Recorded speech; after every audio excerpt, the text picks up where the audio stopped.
Yang kemarin prolog 1 sama 2, ini langsung masuk ke chapter pertama.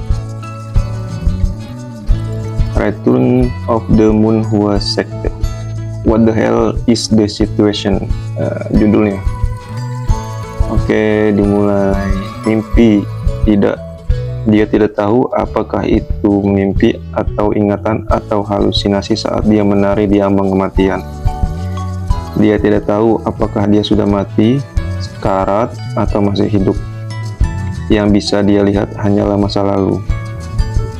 Kenangan masa kecil, penampilannya saat pertama kali kenangan masa kecil. Penampilannya saat pertama kali memasuki sekte Gunung Hua.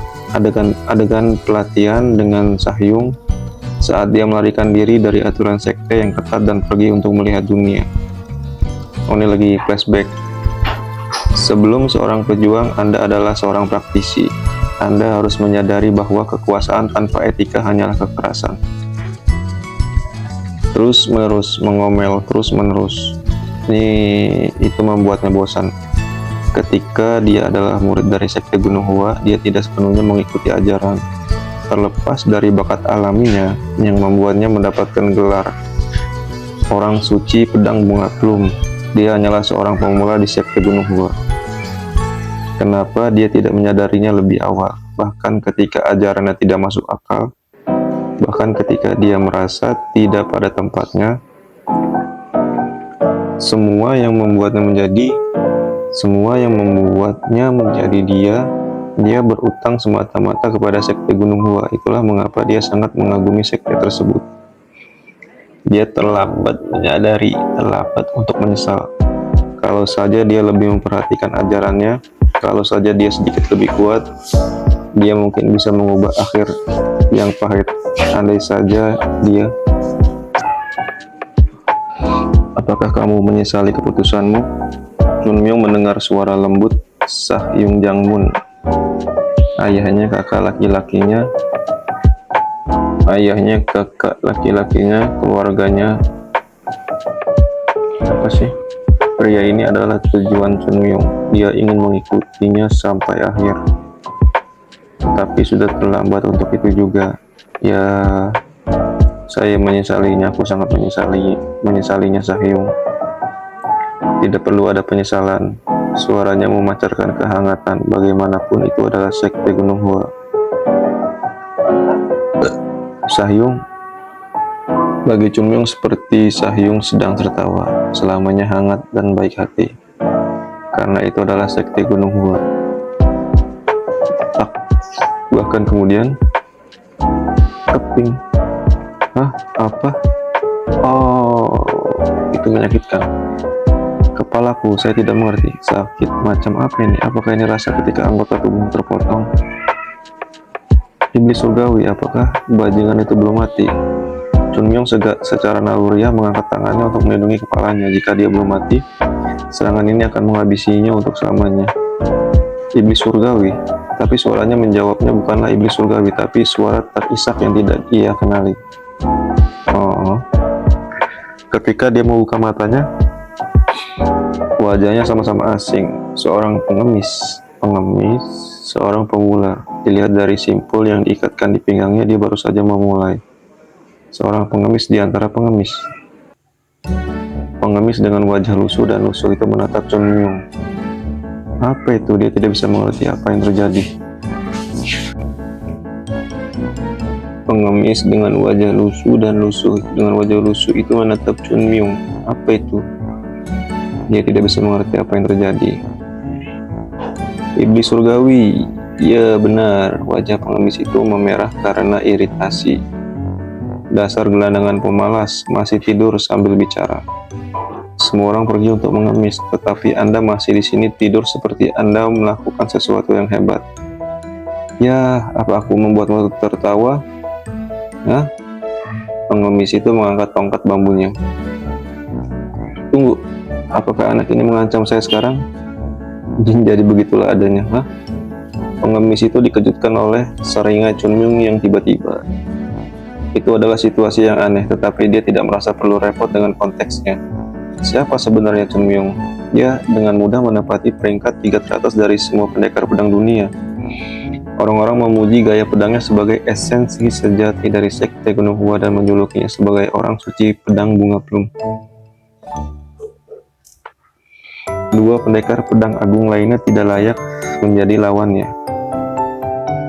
Bahkan iblis surgawi di saat-saat terakhirnya mengakui ilmu pedang Chunmyung. Murid dan pemimpin sekte sama-sama membungkuk di hadapannya. Berarti memang Chunmyung nih jago. Tapi pengemis ini membuat ancaman. Sebuah ancaman. Apakah kamu tertawa sekarang? Lihat di sini, Nak. Lihat di sini. Saya berjuang untuk memahami situasinya, tapi sebagai permulaan Anda bisa meletakkannya. Pengemis itu hanya bisa tertawa. Chunmyung merenggut, beraninya dia bereaksi seperti itu padanya. Dan kemudian pengemis itu memukul Chunmyung dengan tongkat bambunya. Chunmyung tercengang, beraninya seorang pengemis melakukan hal seperti ini. Mengetahui siapa Chunmyung, tidak peduli apa yang terjadi, dia akan memperbaiki sikap pengemis itu sebelum hari itu berakhir. Pertama, dia harus menghentikan tongkat itu. Chunmyung mengangkat tangan kanannya. Apa? Lambat. Mengapa lengannya begitu lambat? Tongkatnya cepat, tetapi mengapa tangannya meraihnya dengan sangat lambat? Tidak masuk akal dengan kecepatannya. Dia seharusnya sudah memegang tongkat itu. Mungkin karena lukanya, makanya yang harus dia lakukan hanyalah melanjutkan ke nyalinya. Apa itu? Di ujung pandangannya, dia melihat sebuah tangan kecil muncul, bergerak ke arah tongkat dengan kecepatan seperti siput, terlalu lambat dan terlalu pendek. Tangan kecil itu tidak bisa menghentikannya. Ini tidak akan berhasil. Tongkat itu mendarat tepat di kepala Chunmyung. Chunmyung ambruk ke tanah, kejang-kejang. Semua pikirannya terhalau oleh rasa sakit yang membelah tengkorak. Chunmyung mencekram kepalanya dan berguling, bahkan lengannya yang robek tidak sakit seperti ini. Anda bajingan, pengemis itu membaringkannya dengan sungguh-sungguh. Memahami situasinya, aku akan melakukannya, tapi saya akan memastikan Anda memahami situasinya terlebih dahulu. Jika Anda menjadi gila, bajingan bodoh. Apakah panasnya merusak otak Anda? Obat panasnya kena, brengsek. Astaga, Anda pengemis gila, berhenti sekarang kalau tidak. Mati. Sakit. Astaga, tangisan Chunmyung berubah sedikit demi sedikit saat dia dipukuli. Anda bajingan, aku tidak akan membiarkan ini pergi, aku akan pastikan untuk mengobatimu. Oh, ini lagi mau berontak. Masih dipukulin ya, memukul. Berhenti, hentikan sekarang, tolong, brengsek. Masih dipukul. Mengapa Anda memukul saya? Astaga, masih dipukul. Kamu pengemis. Sorry, maaf. Cambuk itu berlanjut tanpa penyesalan. Oh, dicambuk. Menyimpan ini maksudnya apa? Dia malah lepaskan aku. Si Chunmyung teriak nih, seolah memberitahunya bahwa tidak ada kesempatan kedua yang gratis. Chunmyung langsung dipukuli hingga babak belur. Dia melukai harga diriku. Chunmyung mengeluarkan potongan kain yang dimasuki ke dalam hidungnya. Potongan kain yang dia masukkan ke dalam hidungnya. Saat dia melihat noda merah wajah Chunmyung jatuh. Mimisan, bahkan bukan mimisan karena luka dalam, tetapi mimisan karena dipukuli. Bagaimana itu masuk akal? Bukan hanya mimisan, tidak ada yang masuk akal sejak dia membuka matanya. Belum lagi kelopak matanya yang memar. Rasanya tidak ada bagian tubuh yang tidak tersentuh. Mengalahkan seseorang yang benar-benar harus menjadi sesuatu dari bentuk seni. Jika seseorang tidak menghentikannya, dia harus terus pergi. Apakah dia pernah dipukul seperti ini sepanjang hidupnya? Terlepas dari semua lelucon yang dilakukan di sekte Gunung Hua yang terkenal ketat, dia belum pernah dipukuli seburuk ini. Menderita penghinaan seperti itu untuk pertama kali di tangan seorang pengemis. Aku akan mengacaukannya, bajingan itu. Aku akan meruntuhkannya. Kemarahan dan kejengkelan bergejolak di dalam dirinya. Chun Myung berbaring di tanah. Jika dia bertindak sesuka hati, dia hanya akan melukai tubuhnya yang babak belur. Tidak. Daripada itu, Chun Myung mengangkat tubuhnya dan menatap ke dalam sungai.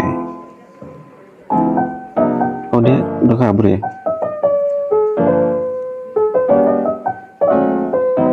Wajah muda yang tidak dikenali menyebutnya. Ini ngeliat air nih. Ketika Chun Myung mengerutkan wajahnya, pemuda itu juga melakukannya. Ketika Chun Myung menghela nafas, pemuda itu juga. Bagaimana ini bisa terjadi?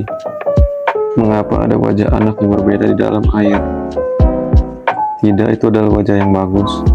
Perubahan wajahnya tidak mengganggunya. Lagi pula semakin muda semakin baik, bukan? Tapi itu terlalu muda, meskipun lebih baik lebih muda dari yang lebih tua. Selain itu, tidak peduli berapa banyak dia membandingkan mereka. Wajah ini jauh lebih menawan dan tampan daripada Chun Myung yang lama. Dia tidak punya keluhan tentang wajah baru ini. Tapi dia tidak puas dan kenyataan bahwa tubuhnya juga lebih muda.